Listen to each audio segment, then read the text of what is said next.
Hey everybody, welcome back to Northernlion Plays the Binding of Isaac Afterbirth Plus. Don't know if I talked about a single Isaac-related thing on the last episode, which is usually a pretty good sign that the episode is going to be very well received, so that's exciting. Curse of the Labyrinth, Jafo, Psy01. My favorite K-pop artist. I'm sad to say that that is true. I don't think there's anything wrong with Psy, but, you know, let's be honest. Has any K-pop song ever captured the minds and the hearts and the souls of a non-Korean audience in the way that Gangnam Style has? I don't believe that that's the case. Oh, what about, okay, look. Stan Luna, or whatever the heck you're all saying on Twitter. I'm just saying, only one K-pop song has 1 billion views on YouTube as of 2012. I don't know, there might be many more now. I'm kind of ignorant to the whole situation. You'd be surprised. I hear a lot of K-pop. Maybe you wouldn't be surprised, but Kate likes K-pop. Kate's parents like K-pop. It's always wild to me.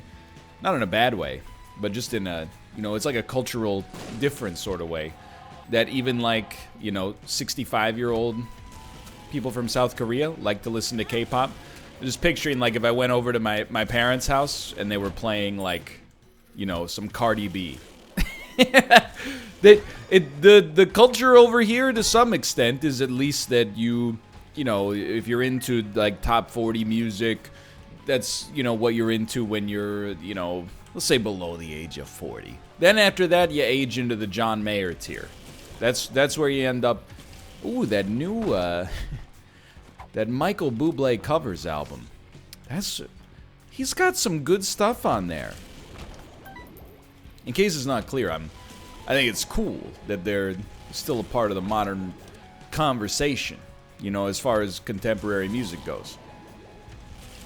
My parents said they have their own music taste that they like a lot. But, you know, they've kind of opted out of popular music, which is fair. My mom was trying to make fun of my dad. She was like, your dad's favorite band is the Bee Gees. I think she expected me to be like, whoa, that's crazy. You're like 100 years old. Instead, I was like, yo, that's cool.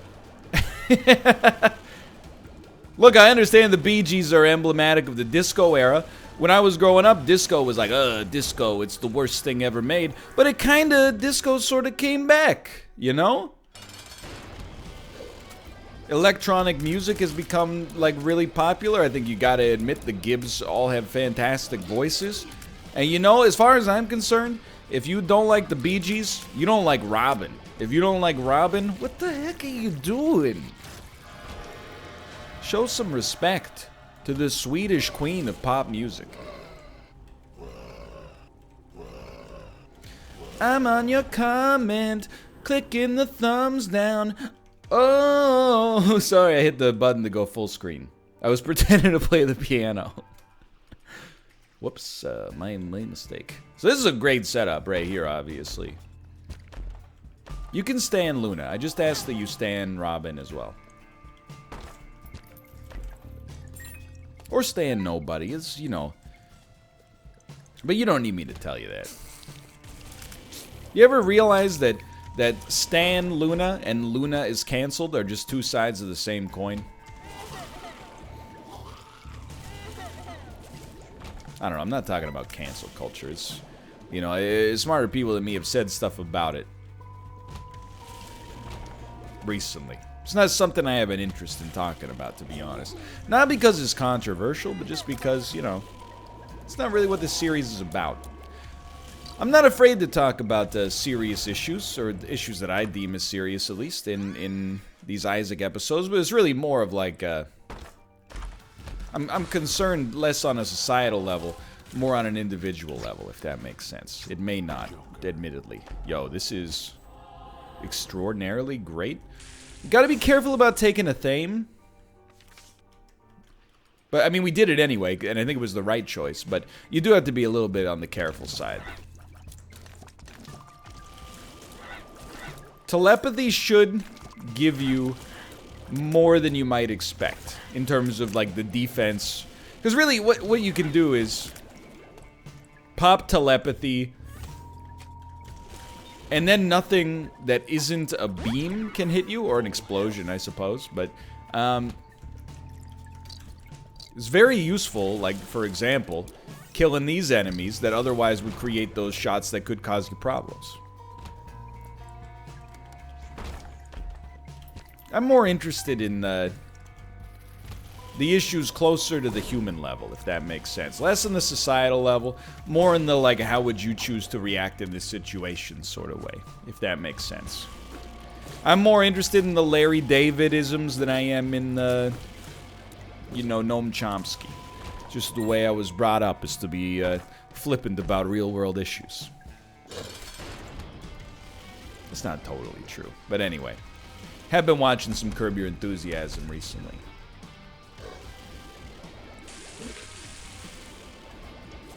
Feel like Curb Your Enthusiasm, you can tell it's a genius show because everybody thinks they're Larry David, but actually I'm Larry David. You know the way, like, hold on, let me hydrate here. When you were a kid, maybe you watched like Ninja Turtles, you'd be like, I'm Donatello. Your friend would be like, no, I'm Donatello. When I was like 21, I would have arguments like that with my friend. He'd be like, you know, yeah, you got like a little Larry David in you, but I'm like really Larry David. And I'm like, dude, you're crazy. I'm Larry David. I'm even bald. Does give you an advantage. I was surprised to see on Twitter, this is probably close to a month ago now, but on Twitter, there was like a rehabilitation of Donatello, which I understand it sounds like a Kanye West album title, but people were like, when I was a kid, I loved Leonardo, but as I grow older, I realized Donatello's the coolest turtle. Donatello does not need your rehabilitation. You're a bunch of Johnny-come-latelys as far as I'm concerned. First off, Leonardo, his defining personality trait is that he has a sword. Leonardo, he's just a blank canvas. You know, he's got nothing, he's got no personality traits except he's the de facto leader because his favorite color is blue. Amazing. And say what you will about the other turtles, okay? But, I mean, all you have to do is listen to the song. Tell me who you would relate to the most. They're the world's most fiercest fighting team. They're heroes in a half shell, and they're green. When evil shredders attack, these hero dudes don't cut them no slack. Hold on. I forget the words. All I know is... Okay. Raphael is cool but rude. Give me a break. Michelangelo is a party dude. But it's... Leonardo leads. Donatello does machines. Yeah. Leonardo leads. That's not a trait. That's his role in the organization. Leonardo is the CEO. He does not deserve my respect. Donatello does machines. That's very helpful to the cause of the Ninja Turtles. He does maintenance on the van, you know, programming stuff. Raphael is cool but rude. I don't respect that. I think he should be more polite. Michelangelo is a party dude, you know? I can get down with that Owen Wilson archetype, I suppose, but he would be my number 2 turtle. And then, if you look at it in terms of weapons, okay? I'm not afraid to say it. That's fine.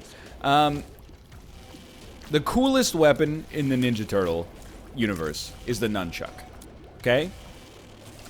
The size are kind of cool as well, but they're also just like little knives, you know? I get that they're tridents, but I would put them at number 2. Number 3 is Donatello's large bow staff. Number 4 is the sword. Come on. The sword is just it's not necessarily, I mean, the gun is a much more boring weapon. If Michelangelo wielded, you know, like a Glock, I would be like, that's the worst weapon. But the sword is the least cool as a result of its lack of novelty out of the 4 main Ninja Turtle weapons. Donatello beats Leonardo on 2 axes. If you prefer Michelangelo, that's fine. Both purple and orange are cool colors. I was surprised to see people just coming around to the Donatello thing. When I was a kid, everybody, you played Teenage Mutant Ninja Turtles, Turtles in Time, everybody wanted to be Donatello. First off, he's a cool dude. Secondly, he has a big sweeping attack with his bow staff. Thirdly, purple's a cool color.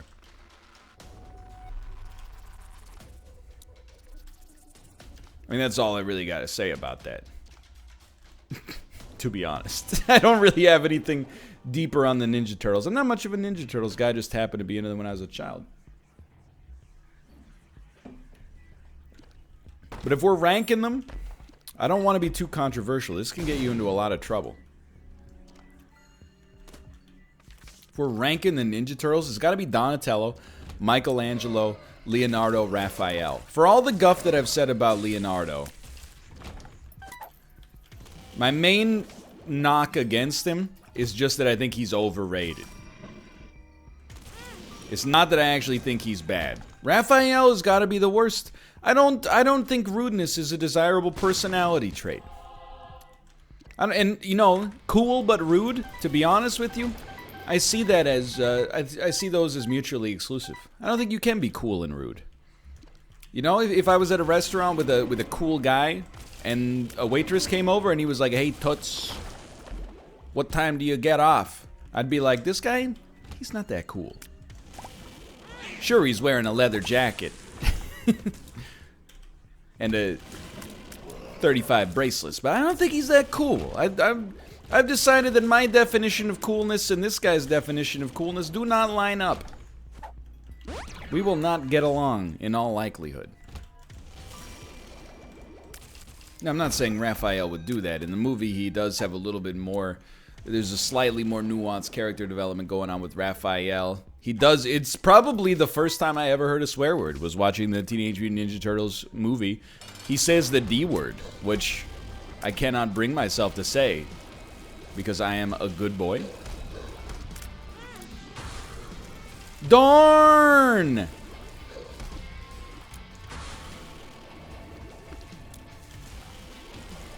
It's wild to me that, like, the Teenage Mutant Ninja Turtles are still, like, a property. You know?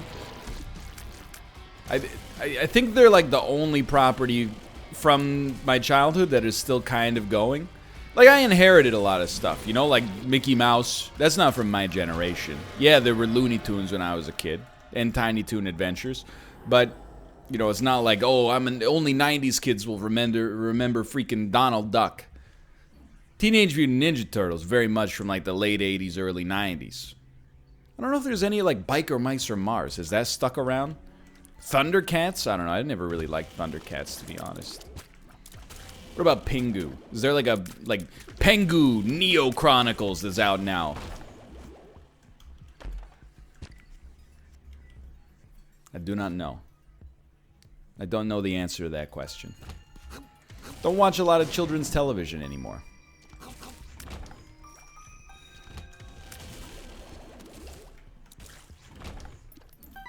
Only Rick and Morty. I am just joking. I know it's not for kids. I refuse to debase myself to the level of insulting Rick and Morty. I've said it many times. How does this work? Interesting. Definitely probably worse, even though we did get a stat gain. But our rate of fire is still pretty good. Our damage seems, you know, adequate. Losing the beam does affect our DPS, but against multiple weak targets, it's probably pretty close to a wash. Against bosses, I think it'll be decently worse, but you know, I mean, it's helpful. You know, I've said it many times. I think, you know, I don't get Adult Swim. I mean, like, psychologically, I understand it, and actually, a lot of its tone fits very nicely into my my Q zone, but it's not exactly my Q zone, is it? But I think Rick and Morty's a good show. Really ruined by a couple of bad apples. And I still think there's a false flag operation going on there. Half of that Rick and Morty, where's my Szechuan sauce stuff, and all the Reddit posts about, hey, you gotta answer 5 skill testing questions about Rick and Morty to get him to my dorm room to watch it. I'm telling you, those are made up by rival executives to try to undermine the Rick and Morty fan base. I've probably only seen like a third of the episodes in the show to begin with. I'm just saying. I don't buy. You can't judge a medium or property exclusively by the annoyance of the fan base. You know? Otherwise, you'd hate everything. You ever looked at the hashtag that have to do with the television show? They're all horrible. Yo, that's so good. Thank you.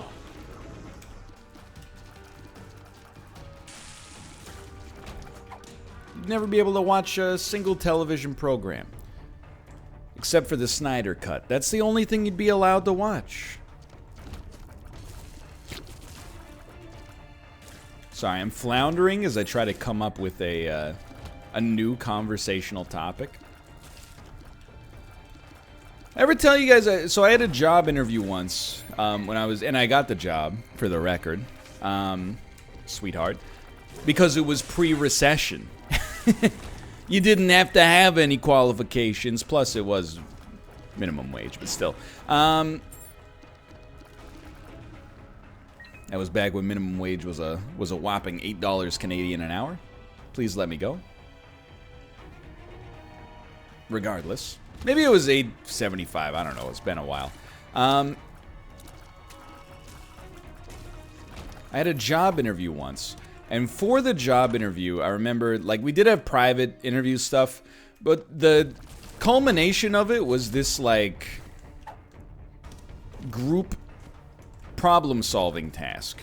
And I think it's an interesting style of job interview, because it tested multiple things. It tested, you know, logical reasoning to a mild extent, but I think it also tested your ability to work well with others, you know, your ability to handle conflict resolution, your ability to be persuasive, and, oh, we definitely want jar of flies. Also, just, you know, really your ability to get along with others. Like, how do you, oh, well, I think we actually prefer this now. How do you work in a team, and et cetera, et cetera. So what they did is they were like, okay, we're going to break you into, like, groups of 6. And you're going to be pretending that you're on a desert island. We've given you a list of, you know, 20 or 30 things that you could take, and you can only take 5 of them. You've got to decide, like, with your group, which one you should take. And I remember, you know, there was stuff on the list that was like, you know, food, you know, a lighter, a survival handbook, space blanket, etc., etc. There was also shark repellent. And I remember, keep in mind, this is one of the first job interviews I ever did in my entire life. Thank you, Host Hat, for leading me to not get hit there. We definitely do not want these. Hold on, this is a good think right here. No? Yes. Okay, yeah, that's an easy choice. I remember thinking, like, we had one dude in our group who was adamant. He's like, we gotta take the shark repellent. And I was telling him, like, dude, I don't think that shark repellent is, like, a real thing. I think that you've been baited by the trick question. I was only 17, to be clear. But I was adamant, like, we're not taking the freaking shark repellent. But I was nice about it. You know, I was like, I think we would be better served having food, and then we could just stay out of the water. But then, he didn't get the job. I mean, there were, like, 20 openings here, so a lot of people did get the job. I got the job. And for years, I was like, man, I can't believe that guy said shark repellent. That probably cost him the job. I had the realization, like, a couple of days ago. I was like, dude, when they were making that job interview, the question wasn't, you know, or the task wasn't find the trick question. I'm pretty sure that they were going to say, it's, you know, it's not like if you pick shark repellent, they were going to be like, oh, you picked the, it's like code names, you know? You picked the death word, none of you get the job. I think I was too hard on the man that suggested shark repellent would have been a good pick. Now, to be fair, given the choice of 5 items to go to a desert island, shark repellent would not be high on my list at all. I still think it's a bad guess. but we weren't interviewing to be survivalists, you know? I think in the end, it worked out. Maybe he lost the job because he was not able to persuade us to take the shark repellent. Maybe that's where he fell apart. And I had a much easier path because I was like, I think we should take the food. And then everybody was like, yeah, obviously. Freaking nailed it, dude. This is going to be the shortest run in human history here. And I'm here for it.